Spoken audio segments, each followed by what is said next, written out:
Hi, so thanks for watching this video series on Git and how to use GitHub.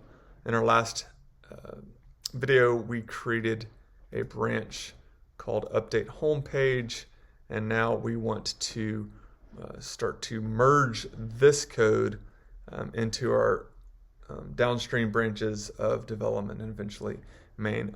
From GitHub, on my repo's main homepage, I'm going to click PR or pull request here, and then I'm going to click on this PR. And again, you can't approve your own PR. You could comment on it if you wanted to. You could comment right by the code line that changed, or you could just put a comment on the whole PR. But you don't need to approve your own PRs. Usually someone else on your team or on the project would do that. If I go back to conversation to that tab, I can click merge pull request, and I click that button, and then I just click confirm merge. And now I have merged that code from the update homepage branch into development. I'm going to delete this branch up on the GitHub server just by clicking delete.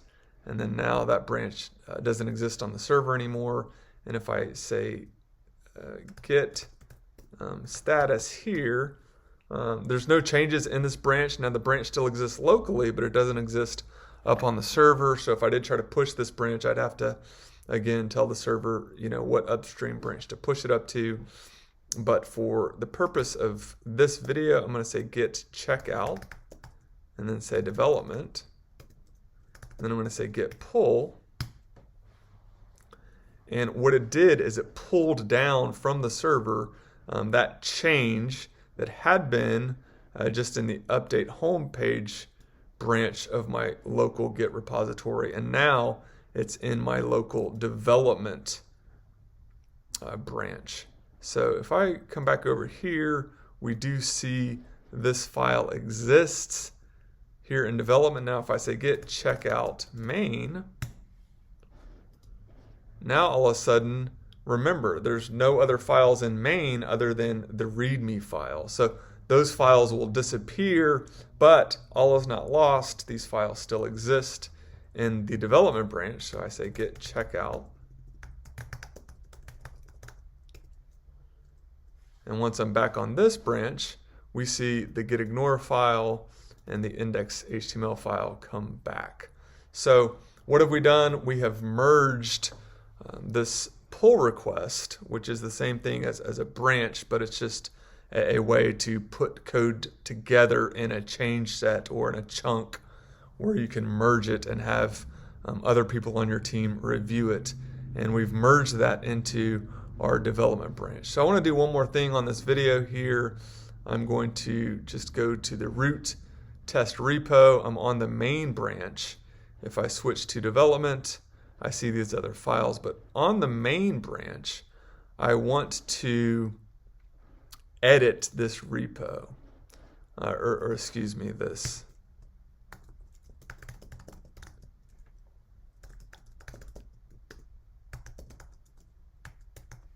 I want to just update this README file. So I'm going to commit these changes, and I'm going to commit them directly to this main branch. So once I've done that, now we have a change in the main branch, but that same change does not exist in the development branch. So I'm going to just say git status. I'm on the development branch. Now from here, I'm going to say git pull.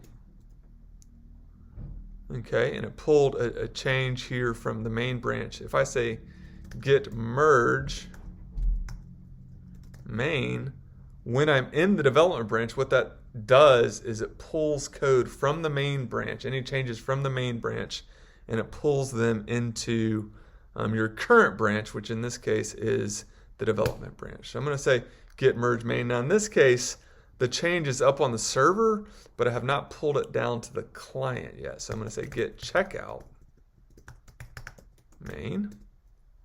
I'm going to say git pull. Now that actually pulls down the changes that have been made to the README file. And then if I say git checkout development, now I'm in the development branch.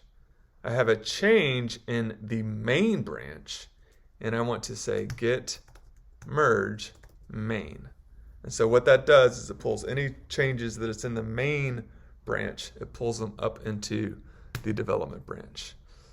Now that opened up a text editor here so that we can put a merge comment into this merge here. I'm just gonna, for me, it goes into VI, so I'm gonna hit the colon and say WQ, and that just saves the content as it is. But now I'll say git push, and that pushes this change to the README file. It pushes it up to the development branch. So I merged it from main to development on my local box, and then I say push to push it from my development branch on my local box to the server. So when I refresh this page now we will see this update. So listen, Git is not super hard. Run git status, that just tells you any files that you have, that you need to commit or that have already been committed. If I say git branch, it tells you all the branches.